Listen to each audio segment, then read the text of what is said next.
আসসালামু আলাইকুম গাইস, আমি নিশান। তো অনেক দিন ধরে আমার মাছের ফার্মটি রিভিউ দেওয়া হচ্ছে না। অনেক দিনই দেখানো হচ্ছে না আপনাদেরকে।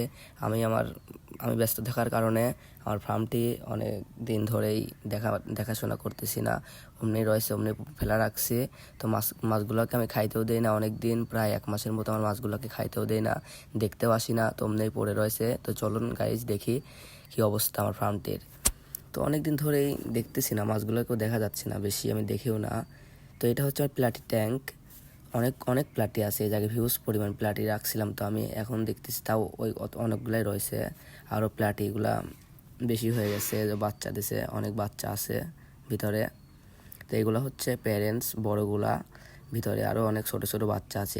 এইখানে আমার মিনিমাম 200 থেকে 250 প্লাটি আছে, বাচ্চা দিয়ে বড়টা দিয়ে। তো এইটা হচ্ছে আমার মলির ট্যাঙ্ক। ব্ল্যাক মলি আর হোয়াইট মলি রাখছে এই জায়গায়, মুনটেল ব্ল্যাক, মুনটেল হোয়াইট।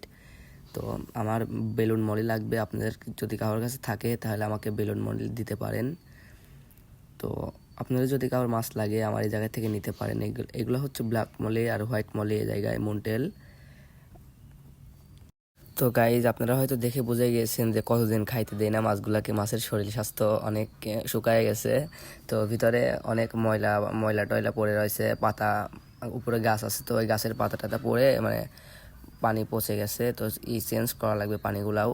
তো সময় পাইলে আমি আমার পড়াশোনা নিয়ে একটু ব্যস্ত আছি, পরীক্ষা এক্সাম চলতেছে, তো এই জন্যই পরিষ্কার করার সময় পাচ্ছি না। তো এইখানে আছে হচ্ছে, তো আমি এই জায়গায় রাখছি গাপ্পির গাপ্পি মাছের বাচ্চাগুলো যেগুলো পাইছি এখানে রেখে দিছি।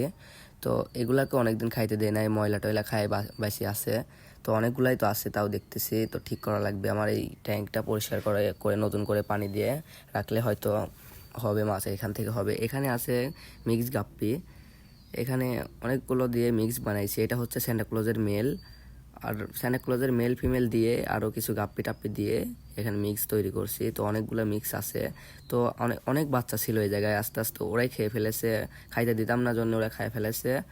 আর অনেক ময়লা, প্রত্যেকটা ট্যাঙ্কে আমার অনেক ময়লা হয়ে রয়েছে, ময়লাগুলো পরিষ্কার করা লাগবে। তো গাইজ, আমার এই ট্যাঙ্কে রয়েছে রেড মস্কোর একটি ফিমেল এবং স্যান্টাক্লজের একটি ফিমেল। আর এই মেলটা কোন প্রজাতির গাপ্পির মেল এটা আমি জানি না, অবশ্য রেড মস্কোর মতো প্রায় লাগে। আপনারা যদি জানে থাকেন এটা কোন প্রজাতির গাপ্পির মেল, তাহলে আমাকে কমেন্টে বলে দিয়েন এটা কোন গাপ্পি। জেব্রা আছে আর ডাম্বো মোজাইক আছে অল্প কিছু, তাও কোয়ালিটি তেমন ভালো না। তো আমার কাছে এই জেব্রা পেয়ারটা অনেক সুন্দর লাগে, আমি এই জন্য রেখে দিয়েছি।